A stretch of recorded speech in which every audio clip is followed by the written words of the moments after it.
Can you really buy a house for $250,000 today in the Silicon Valley? Let's go take a look.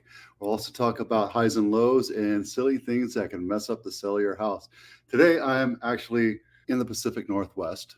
I'm in Camas, Washington, hanging out with my aunt, and I wanted to take a couple minutes to say hi and drop some knowledge. Let's get moving here. Silly things that can mess up the sale of your home, and it's true because people tend to want to focus on what's in it for them. Now, understand that it's not going to kill your sale. It's not going to ruin your sale, but it could turn somebody off, just like a smell or what have you. Let's get moving into this real quick. Cords hanging from your mounted TV. It bugs the hell out of me in my own house. And when I see it in other houses that I'm looking at, I'm showing or I'm selling, I tend to see it, check it out. I don't really comment on it because it doesn't really matter, but little tiny things, right? The devil is in the detail. An unkept yard is absolutely true. I just spent yesterday riding a lawnmower for my aunt because she's older and I'm here to help out and we're going to get her house ready to sell. So it's little things like an unkept yard. There's trash or broken stuff or maybe a tree that's dying and it needs a little bit of help or you need to chop it down. People want to buy stuff. They don't want to buy other people's problems. It's absolutely true. It's curb appeal. It's the first 30 seconds of looking at somebody's house, deciding if they're going to say yes or no. And a dingy front door with peeling paint or peeling lacquer or dust everywhere or it's dirty, just like the whole entryway, if one little thing can turn somebody off. It could be a dingy door. Why do it? Take the time and get a Webster and knock down all the dust. I can't go anywhere because of my cat. My cat rules the house. And I understand. Some people, though, absolutely completely afraid of dogs. And you have to take that into consideration when you're looking at selling your house. Take your pets with you. And that includes smells and that includes everything. So if you have pets, it might be wiser for you to actually move or go on vacation and let the staging company come in and clean up the house and make it look fresh and smelly and all that. Cobwebs. This is a 7,000 square foot house that I'm in right now. It's beautiful, but it's a little bit too big for an 80-plus-year-old lady to have to deal with, which is why we're selling it. I see cobwebs everywhere. I see dust in the corners. It's just because it's 7,000 square feet. It's a little bit too much. So that's why we're downsizing. We talk about this all the time. It's just part of life. Sometimes it's better for you to downsize, right? Get rid of those cobwebs. Get rid of those unsightly little tiny details. Poor furniture arrangement. If you have a small room, this is a huge room. I swear this is as big as my downstairs, this one room right here. It has to have a flow to it. If you don't define what that room does, you leave it empty or you don't stage it, or it's junky and it's really hard to get around, people have to move sideways to get into wherever they're going, it's going to turn them off. It really will. And people will go through your drawers and your closets and your cabinets. They want to look at it. They want to see how things are stored, what the purpose of that closet is, what the purpose of that cabinet is for.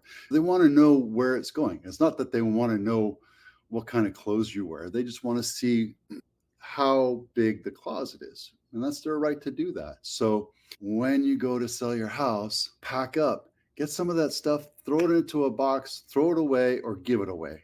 Overfilled closets. Maybe I should have read this before I actually went to. It's true. Guys, I don't know if you noticed, but I lost 30 pounds. That means I went from 44s down to 38s. And that means I have extra clothes that I'm not wearing. I'm keeping them because I might get fat again or I might start gaining weight again. So I have a fear to it. But if I was going to move, I would get rid of it. It would go straight to Goodwill or some other place. Probably not Goodwill or say because they're not great, but it would definitely go to a donation place. If you haven't worn a piece of clothing in over 2 years, get rid of it. If you're selling your house and it's the summer, pack away your winter gear. That way it looks bigger and airier. And then you can see that there's a big, large closet and it's utilized correctly. Cluttered countertops, no more than 3 things. How many times have I said it? I know that you love watching my videos. So no more than 3 things on any surface: a wall, a cabinet, a TV. That's what this is on right now, or a bar, right? No more than 3 things. Don't clutter things up. People don't want to look at your tchotchkes.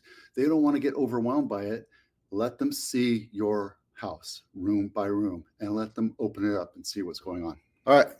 That's that. Let's take a look at this right here. All right, today we're talking about the highs and lows. Let me get to it real quick so you can take a look at it. Show it on screen. There it is. And yes, Lois Lane, like Clark Kent and Superman. Lois Lane is the highest, most expensive home sold in Silicon Valley today. Sold for 7.5, 5-bedroom, 5.5 bath, 4,000 square foot home in Palo Alto. Let's take a look at the pictures. Looks like a standard ranch house that's been updated. Pretty driveway. Ooh, that's boxy. That's big. I like that. I love that big open window right there. Nice. All right. Guys, if you want to look at it, these will be linked in my blog. The lowest priced home that sold in California is this one right here in Loma Chiquita. And guys, this originally listed at $900,000. It was on the market for 144 days. Take a look at this. This is 4-bedroom, 3-bath. This is a great buy if you think about it. You have 5 acres built in 1966. This one came with a whopping 3 pictures. Yeah, can't even see on the inside. But look, $550,000. Holy cow. Boy, I tell you what, that's totally overpricing it right there. Okay, what's the next one? Next is Waverly Street. This is the highest list price home in Santa Clara County. It's in Palo Alto. It's 5 bedrooms, 6.5 baths, and 7,000 square feet, built in 2022. $30 million, guys. Just write the check. Let's go take a look. And are you ready? A house for $250,000. Yes, $250,000 in Silicon Valley. You ready? Where is it? It's right here. Let me see. The Cinnabon Trail, Las Gatos, up in Kennecotta Park. This is up in the mountains. Look at that bad boy. Holy moly. Definitely value is in the land. This is a 666 square foot, 1 bedroom, 1 bath. Sign of the devil. 900 is not even a full acre, right? But you get one whole picture. Look at the $250,000. That's what you get for a standard $250,000. That's the average price for basically